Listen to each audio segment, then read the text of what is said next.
Hello दोस्तों, कैसे हो आप लोग। आई होप जहां होंगे एकदम बढ़िया होंगे। तो स्वागत है आपका हमारे इस नए चैनल पर। तो आज की कहानी बहुत डरावनी है, तो बिना किसी देरी के हम इस कहानी को स्टार्ट करते हैं। ये कहानी अमन और उसके दोस्तों की है जो हाल ही में एक शादी से लौट रहे थे। अमन, रवि, सूरज और विकास चारों बचपन के दोस्त थे और हर शादी ब्याह में मिलकर खूब मस्ती करते थे। उस रात भी उन्होंने खूब मजे किए थे, खूब खाया पिया और नाच गाना किया। शादी शहर से बाहर एक गांव में थी और वहां से लौटते हुए उन्हें करीब 60 किलोमीटर का सफर तय करना था। शादी में काफी देर हो चुकी थी और रात के 12:30 बज चुके थे। सड़कें सुनसान हो गई थीं। ठंडी हवा चल रही थी और हल्की हल्की धुंध भी थी। उन्होंने अपनी पुरानी मारुति 800 कार स्टार्ट की और हंसी मजाक करते हुए वापस निकल पड़े। लेकिन उन्हें नहीं पता था कि ये सफर उनके लिए जिंदगी का सबसे डरावना अनुभव बनने वाला था। रास्ता लंबा था और जंगल से होकर गुजरता था। हाईवे पर कुछ दूर तक स्ट्रीट लाइट्स थीं, लेकिन जैसे ही उन्होंने गांव का इलाका पार किया, चारों ओर अंधेरा और सन्नाटा छा गया। अमन गाड़ी चला रहा था और बाकी तीनों दोस्त हंसी मजाक में लगे थे। तभी अचानक गाड़ी के इंजन से अजीब सी आवाज आने लगी। अमन, लगता है गाड़ी में कोई प्रॉब्लम है यार। रवि, अरे अभी देख लेते हैं, कोई बड़ी बात नहीं होगी। अमन ने गाड़ी रोकी और बोनट खोलकर देखने लगा, लेकिन उसे कुछ समझ नहीं आया। कार बिना किसी वजह के बंद हो चुकी थी। इसी बीच सूरज की नजर सड़क के किनारे खड़े एक अजीब से आदमी पर पड़ी। वो सफेद कपड़ों में था और उसकी आंखें अजीब तरीके से चमक रही थीं। सूरज ने धीरे से कहा, भाई वो कौन है। सबने उसकी तरफ देखा। वो आदमी बस शांत खड़ा था, बिना हिले डुले। अमन ने लाइट उसकी तरफ घुमाई, लेकिन जैसे ही रोशनी उस पर पड़ी, वो आदमी अचानक गायब हो गया। रवि घबरा गया, भाई ये क्या था। सूरज, हमें यहाँ से निकलना चाहिए। अमन ने गाड़ी दोबारा स्टार्ट करने की कोशिश की और इस बार गाड़ी स्टार्ट हो गई। वो बिना देर किए आगे बढ़ने लगे, लेकिन तभी पीछे से किसी के जोर से हंसने की आवाज आई। वो ठंडी हंसी थी, जैसे कोई उनके डर का मजा ले रहा हो। विकास कांपते हुए बोला, गाड़ी तेज चला भाई, यहाँ कुछ गड़बड़ है। अमन ने एक्सीलेटर दबा रखा था और किसी की भी हिम्मत पीछे देखने की नहीं हो रही थी। बाहर चारों तरफ घना अंधेरा था और जंगल से गुजरती ठंडी हवा गाड़ी के शीशों से टकरा रही थी। रवि धीरे से बोला, भाई ये जो भी था अभी पीछा तो नहीं कर रहा। सूरज ने कांपते हुए जवाब दिया, पता नहीं, पर मुझे अब भी अजीब सा लग रहा है। ऐसा लग रहा है जैसे कोई हमें देख रहा हो। तभी अचानक अमन ने ब्रेक मारा और गाड़ी झटके से रुक गई। सामने सड़क के बीचों बीच एक लड़की सफेद साड़ी में खड़ी थी। उसके लंबे बाल चेहरे पर लटक रहे थे और वो एकदम बिना हिले डुले खड़ी थी। विकास घबरा कर चिल्लाया, भाई इसको मत टक्कर मार देना। अमन ने हॉर्न बजाया, लेकिन लड़की टस से मस नहीं हुई। अब हालत ऐसी थी कि न तो वो लड़की हट रही थी और न ही वे आगे बढ़ सकते थे। अमन ने धीरे से गाड़ी रिवर्स में डाली, लेकिन तभी लड़की ने अपना सिर धीरे धीरे ऊपर उठाया। उसकी आंखें बिल्कुल सफेद थीं, बिना पुतलियों की, और अगले ही पल वो दौड़ते हुए गाड़ी की तरफ आई। अमन ने तुरंत गाड़ी मोड़ी और पूरी स्पीड में आगे बढ़ा दी, लेकिन तभी कुछ भारी चीज गाड़ी की छत पर आ गिरी। अब अंदर बैठे सभी की सांसें थम चुकी थीं। रवि डर के मारे रोने लगा, भाई कोई ऊपर चढ़ गया।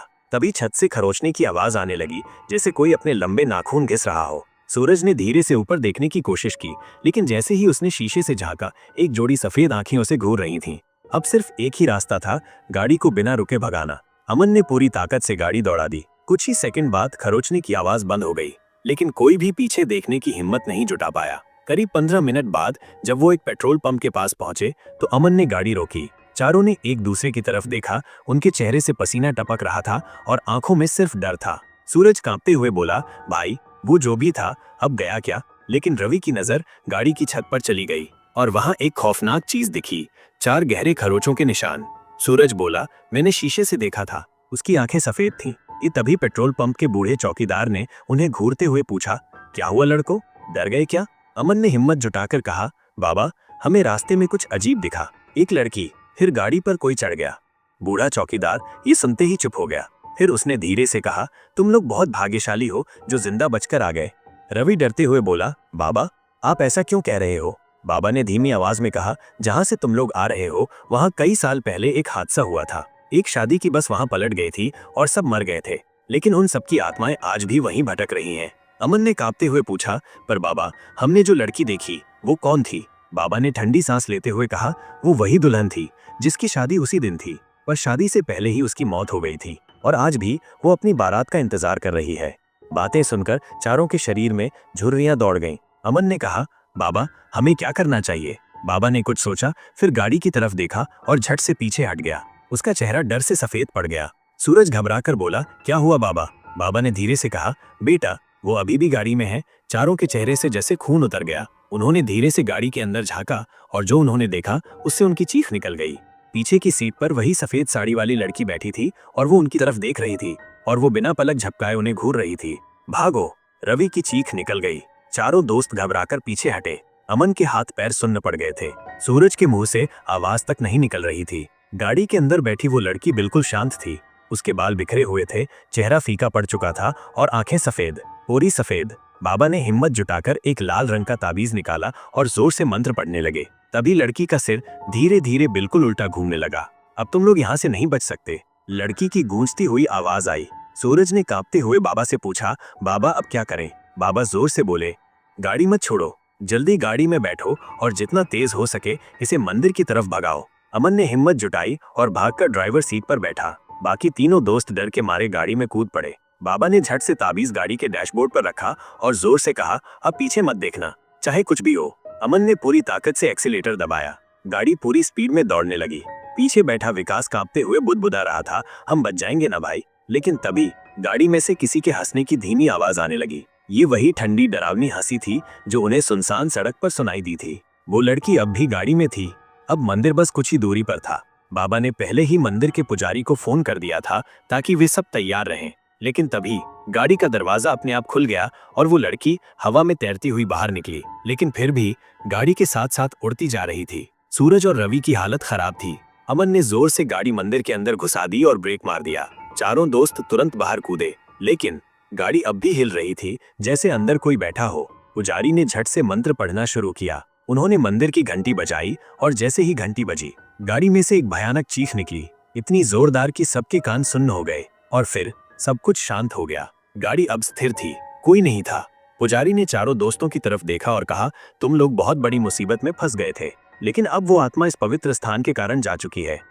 चारों ने एक दूसरे को देखा। वे जिंदा थे, लेकिन उस रात का डर कभी नहीं भूल सकते। अमन ने गाड़ी की छत को देखा, वहां से खरोंचों के निशान अब भी नहीं मिटे थे। शायद वो आत्मा अब भी कहीं थी, शायद वो फिर से वापस आने वाली थी। मंदिर के पुजारी ने चारों दोस्तों की तरफ देखा। वे बुरी तरह हाँफ रहे थे, उनके चेहरे डर से सफेद पड़ चुके थे। पुजारी ने पूछा, क्या तुम लोगों ने रास्ते में किसी को गाड़ी में बैठाया था? अमन कांपते हुए बोला, नहीं, वो खुद ही हमारी गाड़ी में आ गई थी। पुजारी ने गहरी सांस लेते हुए कहा, ये पहली बार नहीं हुआ, इस रास्ते से कई लोग गुजरते हैं, लेकिन कुछ ही लोग जिंदा वापस आ पाते हैं। रवि ने घबराकर पूछा, लेकिन बाबा वो हमें ही क्यों मिली? बाबा ने आंखें बंद कर ली, जैसे कुछ महसूस कर रहे हो। फिर धीरे से बोले, क्योंकि तुम लोगों में से किसी के पास वो चीज थी जिससे उसका अतीत जुड़ा था। अमन, सूरज, रवि और विकास ने एक दूसरे को देखा। उनके पास ऐसा क्या था जो उस आत्मा को खींच लाया? तभी सूरज को कुछ याद आया।